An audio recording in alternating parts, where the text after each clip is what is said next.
Antes de que el hombre soñara con telescopios y galaxias, ya levantaba la mirada al cielo con temor. En los Andes, en el altiplano y en las selvas, al igual que en las vastas ciudades de Mesoamérica, las culturas antiguas no veían un universo vacío, lo concebían como un tejido vivo, habitado por dioses, monstruos y fuerzas que podían devorar al mundo en cualquier instante. Para los incas y sus ancestros, el cosmos estaba dividido en tres planos: el Hanampacha, el cielo de los dioses; el Caipacha, el mundo de los vivos; y el Ucapacha, el inframundo de los muertos y los horrores ocultos. Para los aztecas, la creación misma del desmembramiento de un monstruo primordial, y el tiempo avanzaba como una rueda condenada a destruirse y renacer eternamente. Y aquí está lo más inquietante: estas culturas no veían a sus dioses como figuras benevolentes que exigían sacrificios, sangre, corazones, porque su hambre era infinita.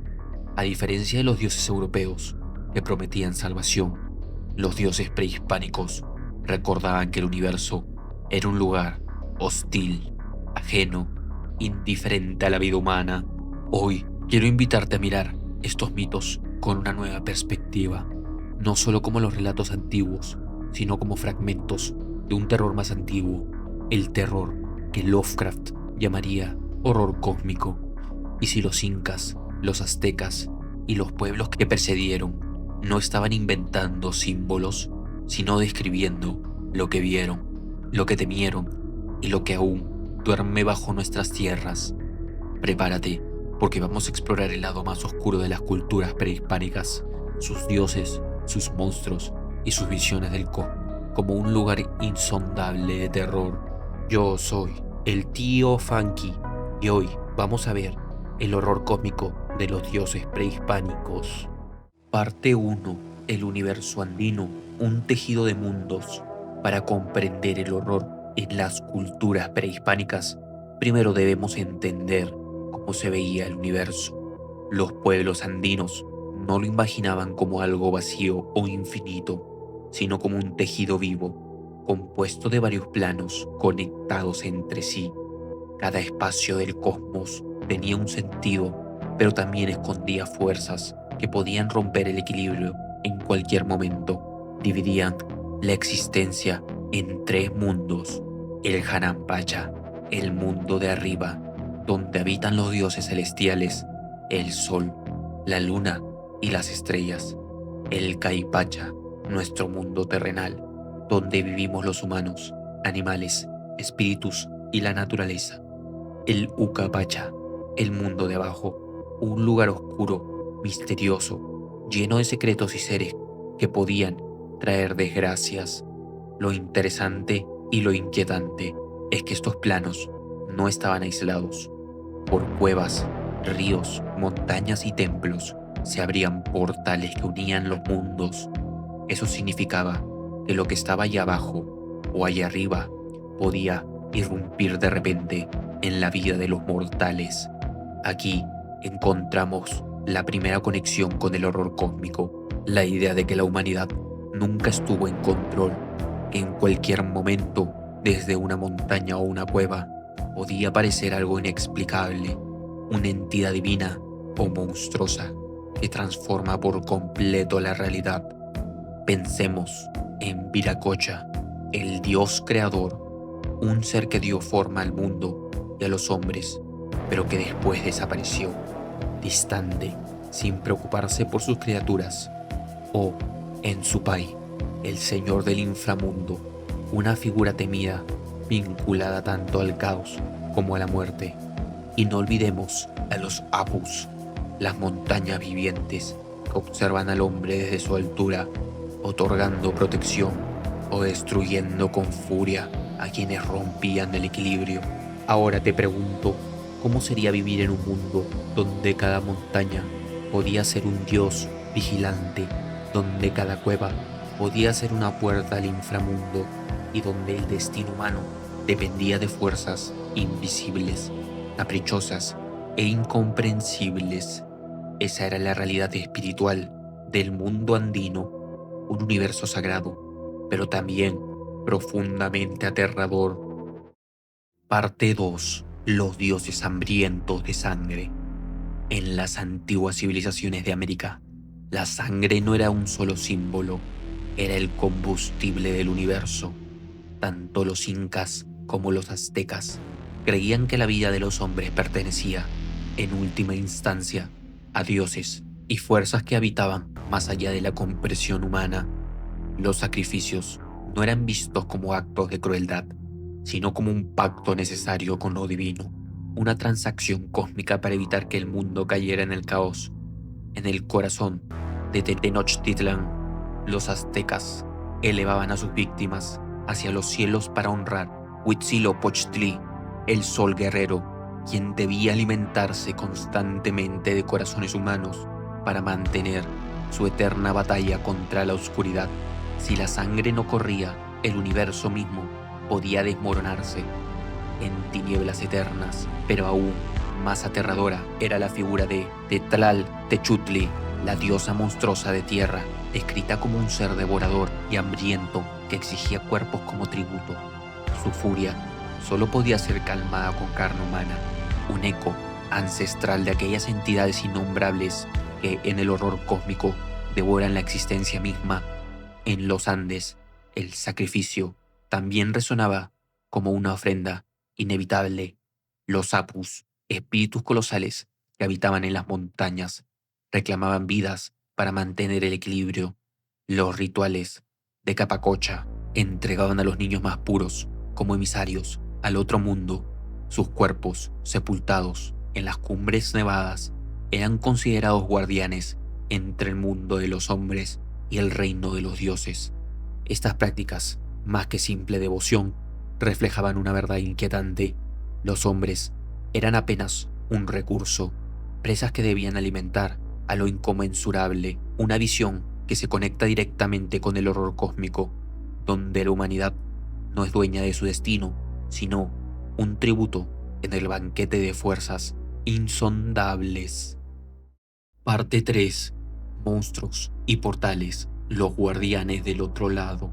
Las culturas prehispánicas no solo imaginaron a sus dioses como fuerzas hambrientas, también describieron criaturas y lugares que parecían custodiar el límite entre nuestro mundo y lo desconocido, verdaderos portales hacia realidades donde la vida humana apenas tiene valor. En los Andes emerge la figura de Amaru, la serpiente cósmica de 2 cabezas, mitad dragón, mitad fuerza de la naturaleza. Fluía entre los mundos como un río viviente. Era, al mismo tiempo, guardián y amenaza, una entidad que conectaba el cielo, la tierra y el inframundo. En sus movimientos serpenteantes, los antiguos vieron la presencia de un poder que podía abrir grietas en la realidad. Incluso la bondadosa Pachamama, madre de la tierra, tenía un rostro oscuro y devastador. En su faceta destructiva, era capaz de tragarse pueblos enteros con terremotos y hambrunas, recordándole al hombre que la tierra que lo alimenta puede también reclamarlo sin piedad. Y en lo más profundo aguardaba Ucupacha, el inframundo andino.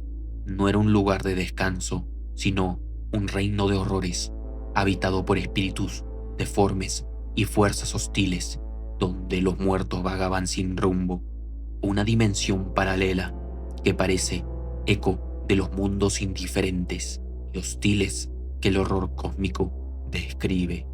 En Mesoamérica, el monstruo primordial, el Zipactli, un ser devorador con cuerpo cubierto de fauces que habitaba en las aguas primigenias. Los dioses lo usaron para crear el mundo, pero a cambio quedó su hambre eterna, acechando como recordatorio de que la creación misma nace del sacrificio y del dolor.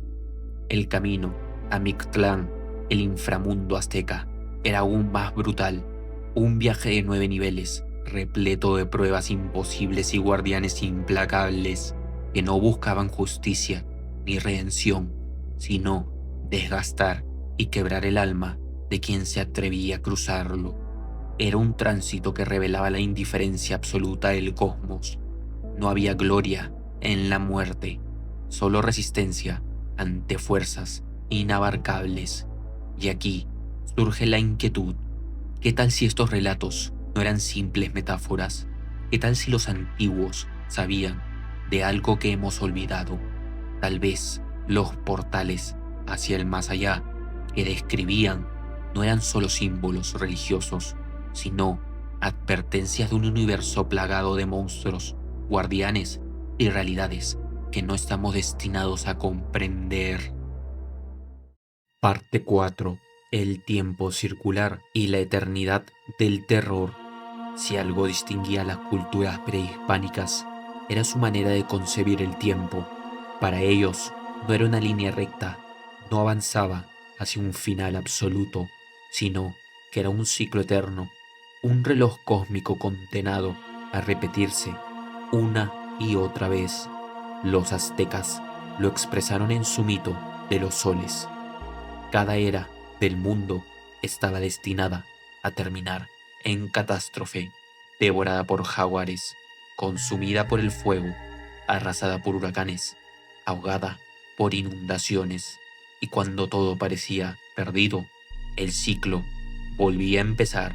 Para los pueblos nahuas, nuestra existencia actual es apenas el quinto sol, condenado también a desaparecer bajo un destino inexorable. En los Andes, los incas hablaban de Pachacuti, el gran vuelco del universo.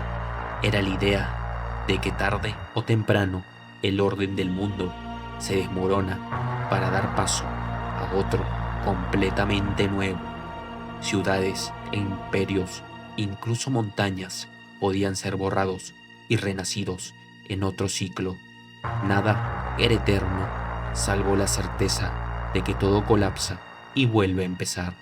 Esta concepción del tiempo revela una intuición inquietante. No existe un final verdadero, sino un retorno perpetuo al desastre. En el fondo, es la misma angustia que plantea el horror cósmico, la imposibilidad de escapar de un destino que no controlamos, la condena de vivir en mundos que nacen y mueren infinitamente, sin propósito ni redención. Y si en realidad los antiguos sabían algo que nosotros hemos olvidado, tal vez comprendieron que la eternidad no es un paraíso luminoso, sino un ciclo de destrucción sin fin, un círculo del que no hay salida, donde los dioses, los hombres y los monstruos están igualmente atrapados. Parte 5. Ecos del horror cósmico en los mitos prehispánicos. Al escuchar estas historias, uno no puede evitar sentir un eco que resuena más allá del tiempo y el espacio, porque lo que hoy llamamos horror cósmico no nació con Lovecraft, aunque él le diera nombre y forma literaria. Ya estaba en las antiguas mitologías, en las visiones de pueblos que jamás conocieron su obra, pero describieron terrores y fuerzas idénticas. Pensemos en el Amaru de los Andes, esa serpiente cósmica de 2 cabezas que conecta mundos y dimensiones ocultas. ¿No se parece acaso a la función de Yog-Sothoth, el guardián de los portales, la llave, la puerta hacia realidades prohibidas? Ambos representan el mismo temor, que existen accesos hacia lo desconocido, puertas que quizás nunca debieron abrirse. O miremos el mito azteca de los soles cíclicos, donde cada creación está condenada a derrumbarse y renacer en un nuevo cataclismo. Esa misma idea late en el corazón de Azathoth, el caos nuclear que engendra mundos y realidades de manera ciega, sin propósito ni fin. La creación no como un acto divino, ordenado, sino como un juego de fuerzas irracionales que siempre reinician la existencia. Y si hablamos de engaño y manipulación, los dioses que se mezclan con los hombres en Mesoamérica y los Andes nos recuerdan demasiado a Nyarlathotep, el caos reptante que adopta formas humanas para guiar, tentar o confundir a la humanidad. ¿Cuántas veces esas divinidades no fueron descritas como mensajeros o embaucadores que guiaban a los pueblos hacia el sacrificio y la sangre? Lo fascinante es que Lovecraft jamás conoció estas culturas y aún así los paralelos son inevitables. Es como si, desde lugares y tiempos distintos, el ser humano hubiera llegado siempre a las mismas intuiciones, que no estamos en el centro del universo, existen fuerzas más allá del humano y que lo que llamamos realidad es apenas una capa frágil sobre un abismo insondable. Parte 6. El legado del miedo ancestral. Al llegar al final de este recorrido, surge una pregunta inevitable. ¿Por qué estos horrores antiguos todavía nos atraen? ¿Por qué al mirar los templos en ruinas, las montañas sagradas o los vestigios de sacrificios sentimos todavía una mezcla de respeto y temor? Quizás sea porque, en lo más profundo, seguimos percibiendo lo mismo que percibieron los incas, los aztecas y tantas otras culturas prehispánicas. El universo no es un lugar diseñado para nosotros, que la vida pende de un hilo y que lo sagrado siempre tiene un rostro terrible. En cada ritual sangriento, en cada mito de destrucción y renacimiento, en cada monstruo que custodia portales hacia otros mundos, late la misma intuición, la de que hay fuerzas más grandes que nosotros, fuerzas que nos trascienden y a las que solo podemos mirar con miedo y asombro. Y aquí es donde volvemos al presente. Cuando hablamos del horror cósmico, pensamos en Lovecraft, en sus dioses y sus relatos. Pero tal vez ese horror no nació en el siglo XX, tal vez está en lo más profundo de la memoria de nuestros propios pueblos, en esas historias que siguen vivas en las montañas, en los templos, en las sombras de la selva y en los susurros del viento, porque al fin y al cabo, los antiguos dioses nunca desaparecieron, siguen allí, esperando, y lo único que nos separa de ellos es el silencio de la tierra que los cubre. Y si lo que llamamos mito no es otra cosa que una advertencia. Y listo, viajeros del olvido, gracias por acompañarme por un viaje al universo de las culturas prehispánicas. No te olvides de seguirme en mis redes sociales y nos vemos en otro viaje a lo desconocido.